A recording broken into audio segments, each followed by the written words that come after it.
تے جڑا علی پاک دا منکر ہے او دی میں بھین لا شہباز کلندر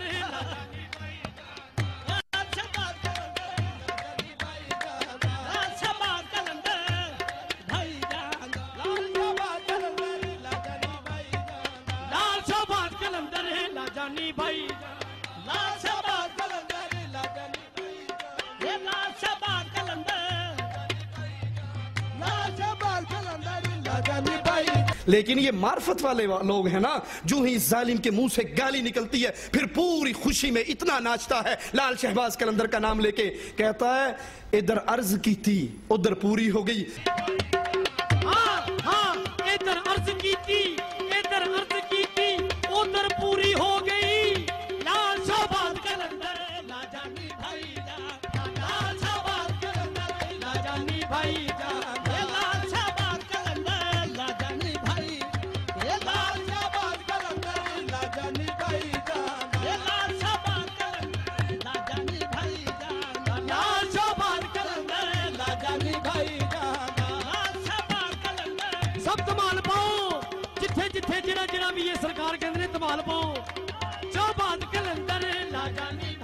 کہ ہمارا لال شہباز قلندر وہ ہے کہ جو ادھر اس کو عرض کرے درخواست دے اور وہ فوراً درخواست کو قبول کر لیتا ہے. آخری بات کہہ کر بات کو ختم کرتا ہوں.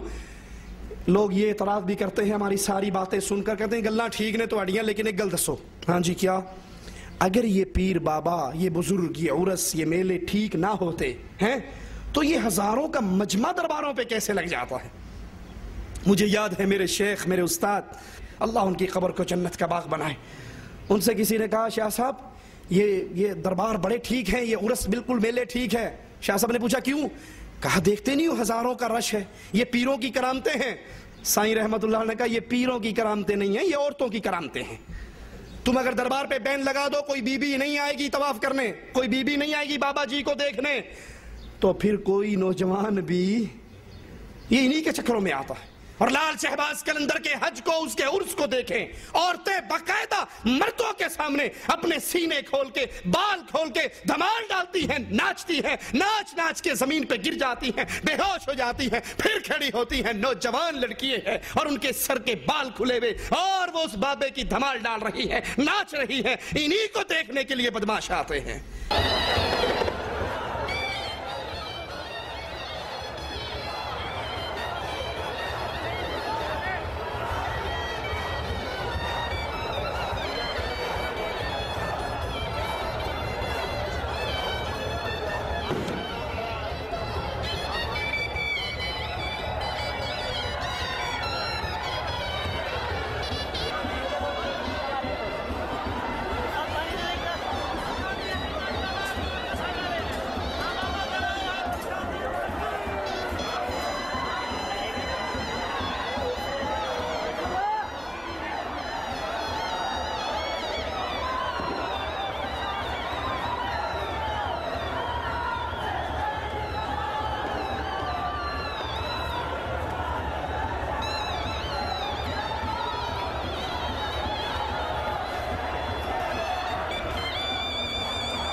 یہ درباروں پہ رش اللہ رسول کے ماننے والوں کا نہیں، یہ بے حیائی کرنے والوں کا ہے۔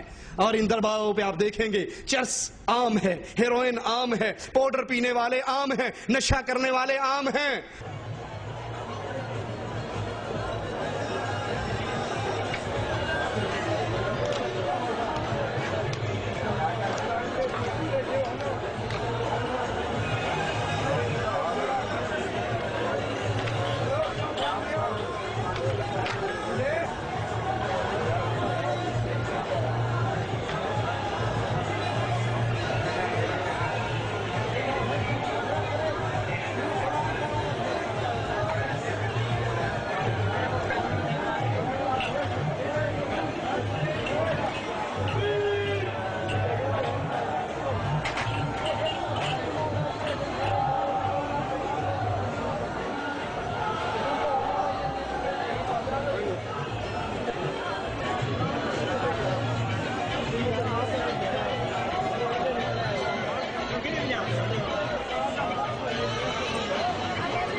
وہ کہتے ہیں علی ہم تو تیرے ہیں، جہنم میں جانے والے وہابی تیرے ہیں، اسی سوٹا لائی رکھنا جنت جائی رکھنا، جی میں جنت انہیں دے پیو دی ہے۔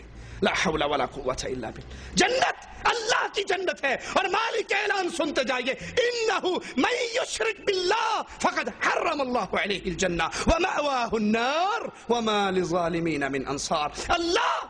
اللہ نے اہل شرک پہ جو علی اور اللہ کو ایک کہے، جو قبروں پہ سجدے کرے، جو قبروں کے طواف کرے، جو اپنے بابوں کی قبروں پہ رمی جمرات بنائے اور وہاں پہ کنکریے مارے، اللہ نے ایسے مشرکوں پہ جنت کو حرام کر دیا ہے۔ اللہ کے رسول صلی اللہ علیہ وسلم نے اسی مکے کو اس شرک سے پاک کیا تھا، اور پھر اللہ بندے بھیجتا رہا جو اس شرک کو پاک کرتا رہا۔ اور ماضی قریب میں محمد بن عبد الوہاب نجدی رحمت اللہ علیہ لا الہ الا اللہ کا وعدہ درعیہ کی بستی سے بلند کیا، اور پھر اس پورے عرب کو محمد بن عبد الوہاب رحمت اللہ علیہ نے پھر دوبارہ یہاں سے شرک اور قبر پرستی کو مٹا ڈالا، اللہ کی توحید کو قائم کیا۔ محمد بن سعود رحمت اللہ علیہ ان کے ساتھ ملے اور اللہ کی توحید قائم اور دائم ہوئی۔ اللہ رحمت فرمائے امام عبدالعزیز آل سعود رحمت اللہ علیہ پر، جس نے یہاں پر بنے ہوئے درباروں اور درگاہوں کو توڑا، بقی قبرستان میں بنی ہوئی صحابہ کی قبروں پہ بنے ہوئے قبوں کو گرایا۔ اور جب انڈیا پاکستان کے مولویوں نے درخواستیں لکھی تو انہوں نے جواب میں صرف یہ کہا تھا ایک حدیث اللہ کے نبی کی لا کر دے دو، ایک حدیث اللہ کے نبی کی۔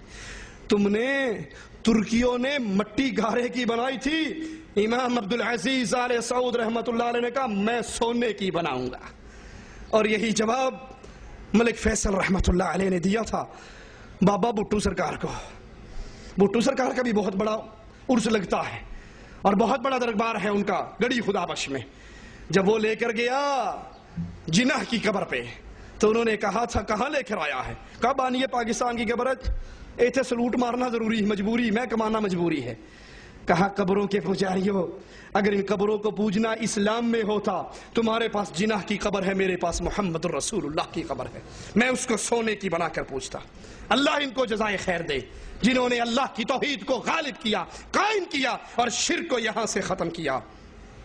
اگر یہ میلے، یہ عرس، یہ قبروں کا طواف، یہ قبروں پہ نظریں، یہ قبروں پہ سجدے دین اسلام ہوتا تو رسول اللہ صلی اللہ علیہ وسلم اس کی تعلیم دیتے، صحابہ یہ عمل کرتے اور متواتر یہ عمل امت میں باقی رہتا. رسول اللہ صلی اللہ علیہ وسلم اس دنیا پہ آئے ہی اس لیے تھے بندوں کو بندوں کی بندگی سے نکال کر بندوں کے رب کی بندگی کروائیں.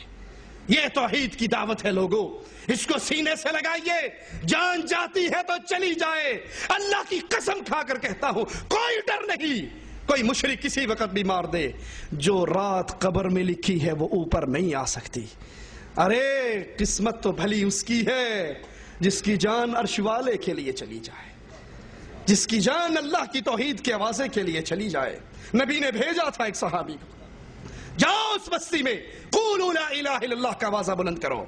ابھی زبان سے قولوا لا الہ الا اللہ نکلا، ایک مشرک نے پیچھے سے نیزے کا وار کیا، نیزہ اس کی چھاتی کو چیر گیا. اس کی زبان سے نکلا فزت برب الکعبہ، کعبے کے رب کی قسم میں لا الہ الا اللہ کا پیغام دیتے ہوئے قتل ہوا ہوں. اللہ کی قسم میں کامیاب ہو چکا ہوں. لوگوں جب مرنا ہے اور ایک ہی مرتبہ مرنا ہے، 2 مرتبہ، تو اللہ کی توحید کو سینے سے لگائیے. لوگوں کی ناراضگیوں کو نہ دیکھیے. اس بیت اللہ کے پڑوس سے لال شہباز قلندر کے پجاریوں کو پیغام دینا چاہتا ہوں، اللہ سے ڈر جاؤ، اللہ سے ڈر جاؤ. یہ شرک اکبر ہے. اللہ کے دربار میں اس سے معافی مانگو اور توبہ کرو. بیت اللہ کا حج قرآن سے ثابت ہے، رسول اللہ کی حدیث سے ثابت ہے. اور تم نے جو اپنے بابوں کی قبروں پہ طواف، رمی، زمزم، علی کے گھوڑے کے قدم، ان سب کو سجدوں کے لیے سجا رکھا ہے، نہ یہ قرآن میں ہے نہ یہ حدیث میں ہے. اگر اسی شرک پہ مر گئے تو قیامت کے دن نجات نہیں ہوگی. اللہ سے دعا ہے اللہ ہماری خطاؤں کو معاف فرمائے.